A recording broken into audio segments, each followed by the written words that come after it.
Thank you Prem భాయ్.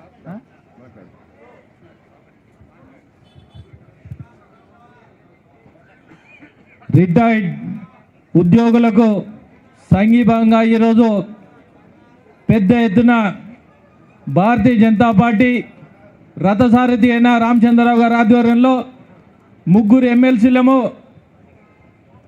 అన్న LP leader అయిన AVN Reddy గారికి, అదేవిధంగా మల్క కుమరాన గారికి, అదేవిధంగా ఇప్పుడే వచ్చిన రాజ్యసభ మెంబర్ ఆర్ కృష్ణయ్య గారికి, అదేవిధంగా సభాధ్యక్షుడు అశోకన్న గారికి, ప్రేమన్న గారికి మరియు స్టేజ్ మీద ఉన్న అందరికీ పేరు పేరున నమస్కారాలు తెలియజేస్తూ, నేను ఎమ్మెల్సీగా రాలేను, రిటైర్డ్ ఎంప్లాయీస్ మీకు కొడుకుగా వచ్చినాను, కొడుకు బాధ్యత మీది తీర్చాలి. ఎందుకంటే రిటైర్డ్ అమౌంట్ ఏదైతే ఉందో ఆ అమౌంట్ ఇప్పించినంత వరకు 6 నిమిషాలు కష్టపడి గతంలో కూడా నేను మండలిలో మాట్లాడాను. అదేవిధంగా ఎమ్మెల్యే వెంకటరామరెడ్డి అన్న అసెంబ్లీలో కూడా మాట్లాడడం జరిగింది. ఒక అల్టిమేటం కూడా ఇవ్వడం జరిగింది. మార్చిలో 2 లోపల మీరు ఇది ఇవ్వకపోతే ఎమ్మెల్యేలు, ఎమ్మెల్సీ, ఎంపీలు అందరము పెద్ద ఎత్తున అవసరమైతే అమరనాథ దీక్షని తీసుకొని మీ అందరికి ఇప్పించే బాధ్యత భారతీయ జనతా పార్టీ తీసుకుంటుంది. అదేవిధంగా పెన్షన్ దయ కాదు, మీ హక్కు ఇది.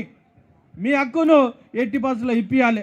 అదేవిధంగా ఏదైతే తెలంగాణ గవర్నమెంట్ అల్టిమేటం ఒకటే జారీ చేస్తూ ఉన్నాం, మీ దగ్గర డబ్బులు లేకపోతే ఈ పెన్షనర్లు 30 సంవత్సరాలు పనిచేసి 6 నిమిషాలు కష్టపడి గవర్నమెంట్ అంటే కుటుంబానికన్నా ముందు ప్రిఫరెన్స్ ఇచ్చి, కుటుంబం తర్వాత ప్రిఫరెన్స్ ఇచ్చి, ఒక క్రమశిక్షణగా అవినీతి లేకుండా రిటైర్డ్ అయిన ఎంప్లాయీస్ కూడా మీరు ఈరోజు డబ్బులు ఇస్తలేరంటే ఎంత దారుణం అంటే దీన్ని బట్టి ఆలోచించుకోవాలి. ఈ దారుణాన్ని ఎండగట్టడానికి భారతీయ జనతా పార్టీ ఎవరైతే అవినీతిని దూరం చేసి అభివృద్ధికి ముందు సాగుతారో వాళ్ళందరికీ పాదాభివందనం చేయడానికి రెడీ ఉందని తెలియజేస్తూ ఉన్నాను. అదేవిధంగా రిటైర్డ్ అయిన ఉద్యోగికి విశ్రాంతి కావాలంటే వీళ్ళు చేసేది ఏంది, అశాంతి ఇస్తూ ఉన్నారు. అదేవిధంగా ముసలితనం ఉంటే వీళ్ళు ఏం చేస్తున్నారంటే మీ నిర్లక్ష్యం వల్ల వాళ్ళకి అమాస వస్తూ ఉన్నది. బిడ్డల ఫీజులు కట్టలేక మన్మల వరకు బర్త్డే అయితే తాత ఏమైనా ఇప్పిస్తామంటే వాళ్ళ దగ్గర రూపాయి లేక ఇబ్బంది పడే రోజులు వచ్చినాయి. వాళ్ళు కూడా ఏంటంటే భార్య దగ్గరకు వచ్చిన తర్వాత కూడా అయ్యా గతంలో ఏదైతే ఉద్యోగాలు ఉన్నప్పుడు ఏది అడుగుతాడు, కొడుకులకు ఇప్పించినావు, బిడ్డలకు ఇప్పించినావు, మన్మరాలకు రావాలంటే ఈ గవర్నమెంట్, కాంగ్రెస్ గవర్నమెంట్ ఏదైతే ఉందో ఈ గవర్నమెంట్ చేసిన కాల్కు దారికి రూపాయి లేదు, పెన్షన్ టైంకు లేదు, డిఎల్ లేదు, పిఎఫ్ లేదు, అదేవిధంగా కనీసం హెల్త్ ఇన్సూరెన్స్ కూడా లేక ఎంత ఇబ్బంది పడుతూ ఉన్నారో చాలా బట్టి మీరు ఆలోచించుకోవాలి. మీ దగ్గర కూడా ఎంతోమంది ఉద్యోగస్తులు ఉన్నారు, కొన్ని లక్షల మంది ఉద్యోగాలు రిటైర్డ్ అయిన ఉద్యోగాలు ఉన్నారు. వాళ్ళకు సుప్రీంకోర్టు ఏం చెప్పిందంటే 2022లో ఎవరైతే హయ్యర్ పెన్షన్ స్కీమ్ ఉంది ఏదైతే ఉందో ఆ స్కీమ్ ప్రకారం అమౌంట్ ఇవ్వాలని చెప్పారు. అదేవిధంగా డిఏలు మీకు రావాల్సిన ఏదైతే అమౌంట్ ఉందో మీ అకౌంట్లో వడ్డీతో సహా రానికి కూడా మేము భారతీయ జనతా పార్టీ రెడీ ఉండి ఇప్పిస్తామని కూడా తెలియజేస్తూ ఉన్నాం. అదేవిధంగా రిటైర్డ్ ఉద్యోగులు ఏదైతే చూస్తూ ఉన్నారు వీళ్ళందరూ కూర్చున్న దగ్గర గత గవర్నమెంట్ కూడా కూల్చిన ఘనత వీళ్ళది ఉంది. దాన్ని బట్టి 25 నెలలు అయింది, ఇంతవరకు వాళ్ళకు అమౌంట్ ఇవ్వకపోవడం ఎంత దారుణం అంటే దాన్ని బట్టి ఆలోచించుకోవాలి. అదేవిధంగా టెంట్ల కింద కూర్చున్న వాళ్ళు మనుషులు కాదు, ఇది మాళ్ళు మండుతున్న నిప్పు, అది భారతీయ జనతా పార్టీ తెలియజేస్తూ ఉన్నాను. అదేవిధంగా డిఏలు ఇవ్వకపోతే డైరెక్ట్ యాక్షన్ ఉంటుంది, మీ మీద గవర్నమెంట్ మీద డైరెక్ట్ యాక్షన్ ఉంటుందని తెలియజేస్తూ ఉన్నాను. అదేవిధంగా ప్రభుత్వాన్ని అహంకారం, విశ్రాంతి ఉద్యోగ ఆవేదన, ఈ రెండింటి మధ్యలో యుద్ధం మొదలైంది. అదేవిధంగా మీరు చూస్తూ ఉన్నారు ఏదైతే విశ్రాంత ఉద్యోగాలు ఏదైతే ఉన్నదో వీళ్ళకు gratuity, leave encashment, committed pension అన్ని హక్కులు వీలే ఇంతవరకు ఇవ్వడం. జీపీఎఫ్ లేదు, లైఫ్ ఇన్సూరెన్స్ లేదు, గ్రూప్ ఇన్సూరెన్స్ లేదు. ఇది నిజం ఏంటంటే గ్రాడ్యుయేటీ ఇప్పటి వరకు రాలేదు, పెన్షన్ టైంకు రాలేదు, డిఏ బకాయిలు రాలేదు, పిఆర్సీ మాటలే లేవు. అరే కేంద్ర ప్రభుత్వం అయితే ప్రతి డిఏలు కూడా ఇంతవరకు ఒక పెండింగ్ లేదు, ఒక గవర్నమెంట్ ఎంప్లాయీ వచ్చి చెప్తా ఉన్నారు, డిఏలు అయితే డిఏ ప్రకటించిన సంక్రాంతి సంబరాలు చేసుకొని 45 ఇన్స్టాల్మెంట్లో ఇస్తూ ఉన్నారంట. సిగ్గుపోతుంది ఒకటేసారి. ఏ ముఖం పట్టుకొని మంత్రులు కూడా ఎక్కడ తిరుగుతారని డిమాండ్ చేస్తూ ఉన్నాం. సీఎం మినిస్టర్లకు జీతాలు బంద్ పెడితే వీళ్ళందరికీ చెల్లించవచ్చు అని కొంతమంది చెప్తా ఉన్నారు. గత 25 నెలల నుంచి వెయిటింగ్ అయిన పాలన తెలంగాణ కరెంటు ఉద్యోగాలు ఏదైతే కరెంటు మీ ఇంట్లో కరెంటు ఇస్తూ ఉన్నారో వాళ్ళకు కూడా అమౌంట్ లేదు. అదేది ఆర్టీసీ వాళ్ళు కనీసం 17,000 మంది ఎంప్లాయీస్ ఉన్నారు, వాళ్ళకి ఇంతవరకు అమౌంట్ లేదు. ఆర్టీసీ బస్సుల విషయంలో తీసుకుంటే సొసైటీ డబ్బులు ఏదైతే ఉందో ఈ సొసైటీ డబ్బులు 1300 కోట్లు కూడా వీళ్ళు డ్రా చేసిన ఘనత వీళ్ళది కాంగ్రెస్ ప్రభుత్వాన్ని. అదేవిధంగా రాష్ట్ర ప్రభుత్వం తీసిన టీచర్లు ఏదైతే ఉందో టీచర్లు చూసుకుంటే ప్రతి టీచర్ ఏంటంటే మన తెలంగాణలో ఇల్లిటరేట్ను దూరం చేసి లిటరేషన్ బాగా పెంచాలి. తెలంగాణ బిడ్డలంటే మంచి చదువుకున్న వాళ్ళు అమెరికాలు కూడా బాగా చదువుకుంటున్నారు. వాళ్ళు అహర్నిశలు కష్టపడి ఎన్నో వేల స్కూల్లో దూరం పోయి వాళ్ళ పిల్లలు చదువు చెప్పిన తర్వాత కూడా పిల్లలు అవినీతి. ఎందుకంటే టీచర్లు ఈరోజు నా టీచర్ అయినా సార్ అని నేను పిలుస్తాను, ఎమ్మెల్సీ అయినా సరే ముఖ్యమంత్రి అయినా కానీ గురువే. గురువులకు కూడా నామాలు పెట్టిన ఘనత కాంగ్రెస్ ప్రభుత్వం దక్కింది. ఎందుకంటే గురువులను కూడా చూసి కనీసం కనికరం లేదంటే సిగ్గుపోతుంది. ఎక్కడైనా మనం బయటికి పోతే ఎట్టి పరిస్థితుల్లో వీళ్ళకు అమౌంట్ ఏదైతే పెండింగ్ ఉందో పెండింగ్ అమౌంట్ ఇమీడియట్లీ రిలీజ్ చేయాలని డిమాండ్ చేస్తూ ఉన్నాను. అదేవిధంగా వీళ్ళు శ్వేతపత్రం రిలీజ్ చేసారు. 2024లో శ్వేతపత్రం రిలీజ్ చేసి రిటైర్డ్ అయిన ఎంప్లాయీస్ ఎవరైతే ఉన్నారో వాళ్ళ బకాయిలు అప్పటికి ఏది ఉందంటే 6,244 కోట్లు ఉన్నాయి. అయ్యా నువ్వు 244 కోట్లు ఉన్నప్పుడు ఇదే మార్చిలో డిప్యూటీ సీఎం బట్టి విక్రమార్క గారు ఏమన్నారంటే ప్రతి నెల 700 కోట్లు ఇస్తాం. ఇప్పటివరకు మా అన్న చెప్పిండు ఏంటంటే మహేశ్వర్ అని చెప్పిండు అవినీతి చేతి దంట ఏదంటే లంచాలు ఇయ్యందే వీళ్ళకి అమౌంట్ ఇస్తలేరు అంటున్నాం. ఒక్కటే డిమాండ్ చేస్తూ ఉన్నాం. వాళ్ళు 33 సంవత్సరాలు 35 సంవత్సరాలు 30 సంవత్సరాలు కష్టపడ్డ కష్టార్జితాల అమౌంట్ వాళ్ళ అమౌంట్ కూడా చేతులు దడుపుతున్నారంటే దీన్ని బట్టి మీరు ఎవరు ఎక్కడ పోయినా కానీ మీరు ఎవరిని ఏ చూపు చూస్తారో మీరు దాన్ని బట్టి ఆలోచించుకోవాలి. ఇమ్మీడియట్లీ ఇచ్చిన మాట కోటుకుటి అయ్యిందంటే హైకోర్టులో ఏం చెప్పారంటే 700 కోట్లు ఏదైతే ఉందో అఫిడవిట్కి ఇచ్చారు 700 కోట్లు ప్రతి నెల ఇస్తా అని చెప్పి. ఆ అఫిడవిట్ ఇచ్చిన దాఖలాలు కూడా ఇంతవరకు అమౌంట్ ఇవ్వకపోవడం ఎంత దారుణం అంటే కోర్టును కూడా పక్కదాగు పట్టించి కోటి మొట్టికాయలు వేసినా కానీ ఇంతవరకు డబ్బులు ఇవ్వకపోవడం చాలా దారుణం అని తెలియజేస్తా ఉన్నాం. అదేవిధంగా ప్రతి సంవత్సరం సుమారు వీళ్ళు ప్రతి నెల 800 నుంచి 1000 మంది ఉద్యోగాలు రిటైర్డ్ అవుతూ ఉన్నారు. అంటే సంవత్సరానికి 10,000 నుంచి 12,000 మంది ఉద్యోగాలు రిటైర్డ్ అవుతూ ఉన్నారు. ఇది అమౌంట్ పెరుగుతూ ఉన్నది. ఈ పెరగకుండా ఉండాలంటే మీరు బ్యాంక్ గ్యారంటీ ఇచ్చేసి బేషరతుగా ఇమ్మీడియట్లీ ఈ రిటైర్డ్ ఉద్యోగాలకు అన్ని స్కీమ్స్ టోటల్ రిలీజ్ చేయాలని డిమాండ్ చేస్తూ ఉన్నాం.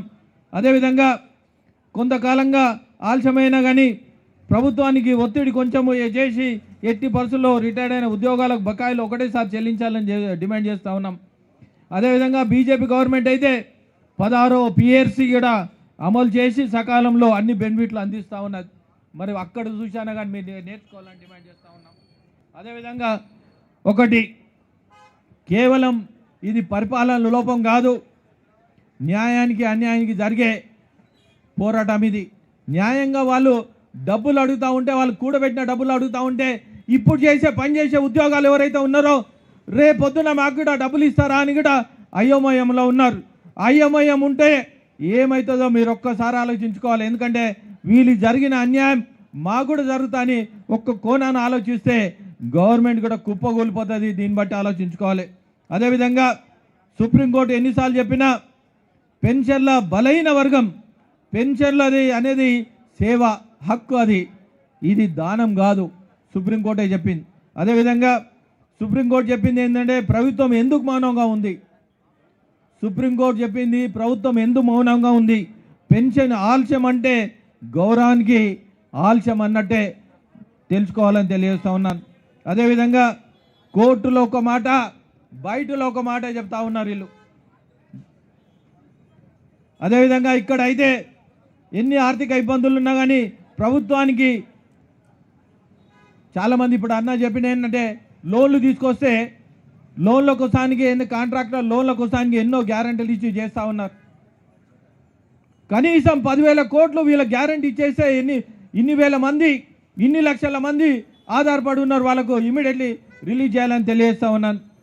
ప్రాజెక్టుల కోసం అప్పు, కార్పొరేషన్ల కోసం అప్పు, అయితే పెన్షన్ల గౌరవంల కోసం అప్పు తీసుకురానికి వీళ్ళకి శాతనైతే అని తెలియజేస్తూ ఉన్నాను.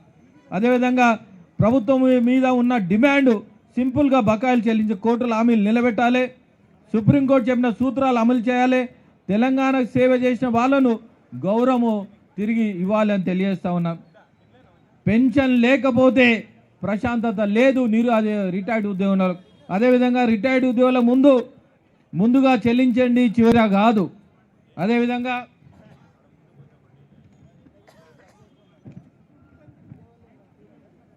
అన్నీ చెప్పాలబ్బా. అదేవిధంగా ముఖ్యంగా వీళ్ళకి ప్రస్తుతం ఏంటంటే సుప్రీంకోర్టు ఏం చెప్పిందంటే హయ్యర్ పెన్షన్ స్కీమ్ ఇవ్వమని చెప్పారు. హయ్యర్ పెన్షన్ స్కీమ్ ఇచ్చినప్పుడు 4,000 నుంచి 9,000కు వాళ్ళ పెంచాలని డిమాండ్ చేస్తూ ఉన్నాం.